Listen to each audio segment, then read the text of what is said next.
بسم اللہ الرحمن الرحیم نحمدہ ونصلی علی رسولہ الکریم اما بعد۔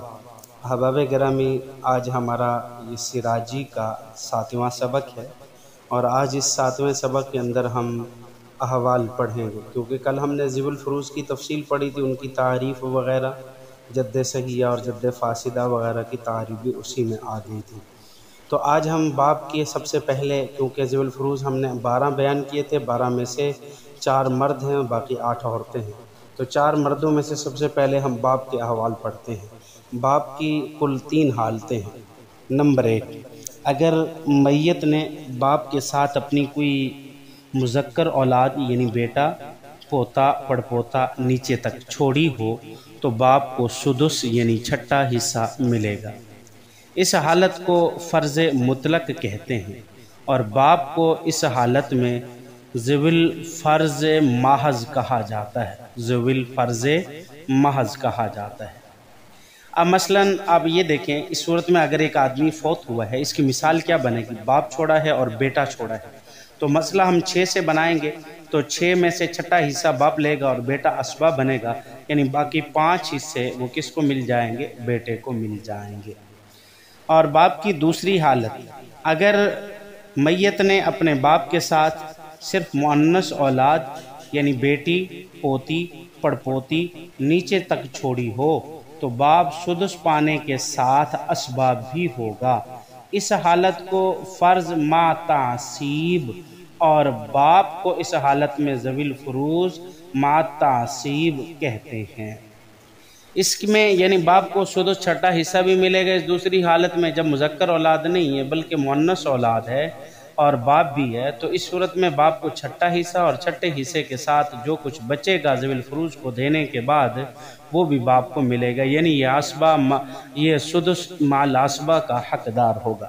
اس کی مثال یہ بنے گی کہ ایک آدمی فوت ہوا ہے اور اس نے باپ چھوڑا اور باپ کے ساتھ ایک بیٹی چھوڑی، تو یہاں بھی مسئلہ 6 سے بنے گا، یعنی بیٹی ایک ہو تو اس کو نصف ملتا ہے، تو 3 بیٹی کو مل جائے گا اور ایک چھٹا حصہ باپ کو ملے گا، یہ 4 ہو گئے، 2 بچ رہے ہیں، وہ 2 باقی بھی باپ کو یعنی اسبہ کے طور پر باپ کو مل جائیں گے۔ آگے تیسری حالت ہے۔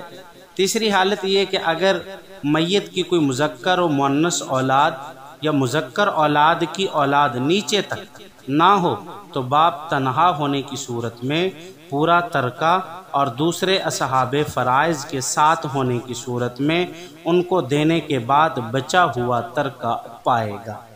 اس حالت کو تعصیب محض، اور باپ کو اس حالت میں عصبہ محض کہتے ہیں۔ اس کی مثال یہ بنے گی کہ ایک آدمی کا انتقال ہوا اور اس نے صرف باپ چھوڑا ہے، اب عصبہ یعنی تمام کا تمام عصبہ محض، اس صورت میں تمام کا تمام مال والد کو ملے گا کیونکہ اس کا کوئی اور وارث نہیں ہے۔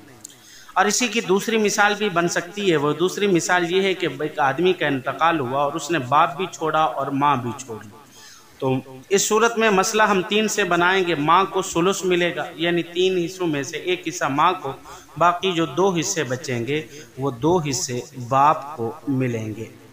تو یہ ہم نے باپ کی 3 حالتیں بیان کی ہیں۔ یہ ذرا عبارت کا ترجمہ بھی دیکھ لیے۔ اما الاب فلہ احوال ثلاث، کہ باپ کے 3 احوال ہیں۔ الفرض المطلق، پہلا فرض مطلق وہ سدس ہے، وذالک مع الابن او ابن الابن وان سفل، کہ یہ بیٹے کے ساتھ اور بیٹے کے بیٹے اور اس کے نیچے تک ہے۔ والفرض والتعصیب معاً، اس کو فرض بھی ملے گا اور عصبہ بھی ملے گا اکٹھے، اور یہ مع الابناتی بیٹی کے ساتھ ہے، ابنات الابنی یا پوتی کے ساتھ ہے، وان سفلت یہ اس کے نیچے ہے۔ اور والتعصیب المحض، محض عصبہ بنے گا، وذالک عند عدم الولد، جب اس کی اولاد نہ ہو، وولد الابن وان سافلا، نہ اولاد ہو نہ اولاد کی اولاد، یعنی بیٹا، پوتا، پڑپوتا، کوئی اولاد نہ مذکر اولاد ہو نہ مؤنث اولاد ہو، تو اس صورت میں باپ کو صرف اور صرف اسبہ یعنی سارا کا سارا مال کس کو ملے گا؟ اگر کوئی اور وارث نہیں ہے تو باپ کو ملے گا۔ گویا کہ مختصر انداز میں آپ اس احوال کی وجہ حسب دیکھ لیجئے۔ باپ کی کل 3 حالتیں ہیں۔ میت کو اپنے باپ کے ساتھ کوئی اولاد چھوڑی ہوگی یا نہیں، اگر نہیں چھوڑی تو باپ عصبہ محض ہوگا، اگر کوئی اولاد چھوڑی ہے تو اولاد مذکر ہوگی یا فقط مؤنث۔